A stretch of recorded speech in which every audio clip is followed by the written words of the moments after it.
this is Tina VanDerwerker. I'm with Berkshire Hathaway HomeServices. I am here with Bridget Battease from Crafters and Artisans for Rescued Animals. Thank you so much for meeting with me today. So tell me a little bit about your organization. So CARA started in 2020. We are a collective group of crafters from all over the U.S. that design, create, and donate handmade products for animal rescues that they use in the rehabilitation of the animals in their care. Very nice. Okay. And what is it that people kind of love about why you do what you do? As far as our volunteers go, it really just gives them, a sense of purpose, doing what they love, which is crafting for things that they love, which are animals, and being able to help, even if they can't afford to, donate financially or adopt, or volunteer at local shelters and rescues. They can use their craft and their hobby to help the animals in that way. Yeah, so they're being able to do the thing that they like to do, and it also helps with underprivileged animals and that kind of stuff. Great. What are things that nobody knows about your organization? Last year we helped about 380 rescues across the US and Canada. This year we're at about 245, and I just uploaded 3 more this morning. And we are strictly 100% volunteer based. Everybody just volunteers their time, their money, their resources to do this for the animals. Okay, well, that's wonderful. And what made you decide to do this? It started in 2020 after the Australian wildfires.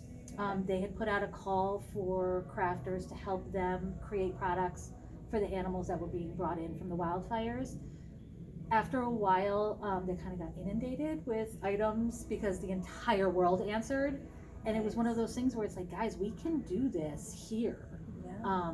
And just calling up local rescues and saying, listen, can you use this stuff? Is this even something you would use? And it just blew up from there.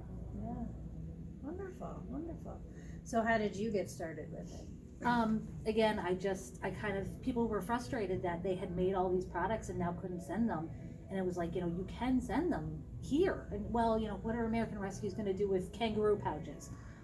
They'll use them in the exact same way as, the Australian uses them. Yeah. And I just kind of thought it would be something that people would kind of get rid of what they made for Australia and maybe get bored of the project. But no, we just keep growing and growing. Nice, nice. And so what's motivating you to kind of keep going? The rescues, absolutely the rescues. Getting the phone calls and getting the emails saying you don't know how much this helps. My budget is, coming out of my own pocket and it's zero, and formula's going up and the vet bills are going up, and not having to buy these products is just such a huge relief for them. Yeah.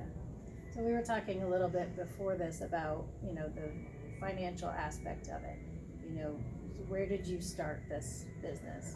This started in my basement. I started this brainchild in Scotia, and it was kind of one of those things where we started that the crafters would make their items and send them directly to rescues themselves. So I kind of had nothing that I had to do but paperwork and computer work. And then it turned into that we needed a stockpile on hand because everything is made right there and then as needed.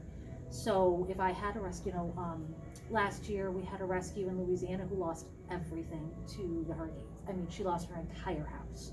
Everything we made her, everything that she owned was gone. Yeah. And we needed to be able to send her products on the double that were ready to go, that she could use for the animals that she still had. So having that stockpile was really needed. And I quickly grew out of that basement with space. Right, right.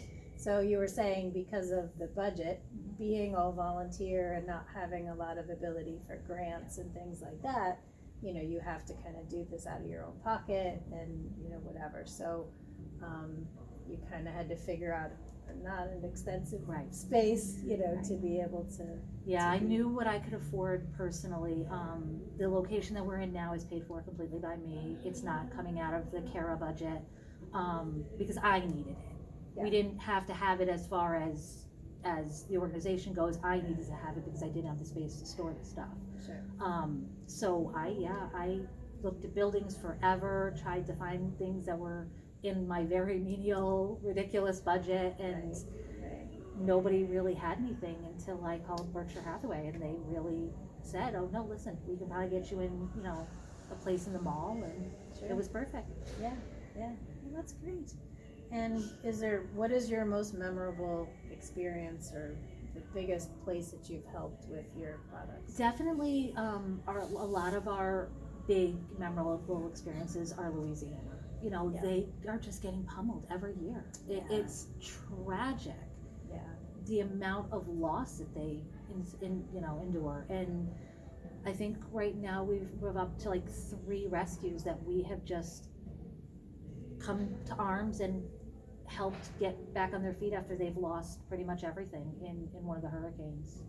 Yeah, I know, it's so tough down there, you know, It's with awful. the weather that they have. And they're just so upbeat, and we'll persevere and we'll move on. Build and again. Yeah, we will build again. And Right. it's incredible. Right. It's incredible. Right. And they do have a bigger need down there. They do. They have a lot. It's probably one of our most populated states as far as the rescues we have. They just, which is wonderful. You know, we need more people that are into wildlife rescue and want to take care of the wildlife.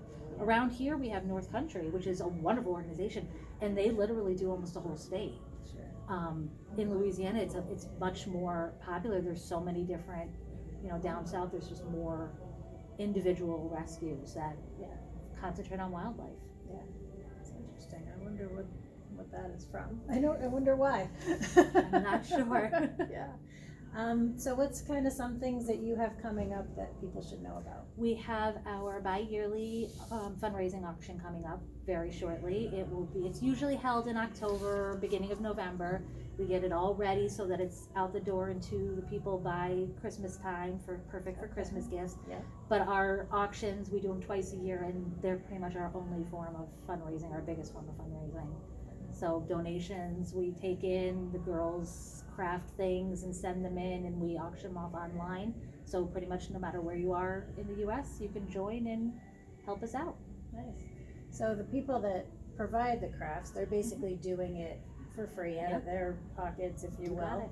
And then they're just donating the items so that they can just be donated again, you know, to the rescues. that need Exactly. them. They, I offer, with these fundraising auctions that we do and the shop that we have, I help anybody who needs help with shipping costs, with materials if I can, that sort of thing. So if the girls say to me, listen, I've got to send a package, I've got X amount of things made, but I don't have the money to ship it, I'll send them a shipping label prepaid. That's our biggest expense. We ship, last year I think we shipped about 1,000 packages. Wow. And they average between, you know, $15 to $25 a package to ship. Well, and now shipping costs are going up because the freight and the gas and everything, so it's really much needed to be able to have these funds available so that you can ship these things. So what's the best way if somebody wanted to do a donation? What's the best way to do that? We are on Facebook. We have a donate button right on our website. Joining our auction, shopping in our little boutique that's online or in store at Viaport. We have a GoFundMe set up. It doesn't get much attention, but it's there. Yeah. PayPal, we have all of pretty much everything's listed right on our website or Facebook page. Okay.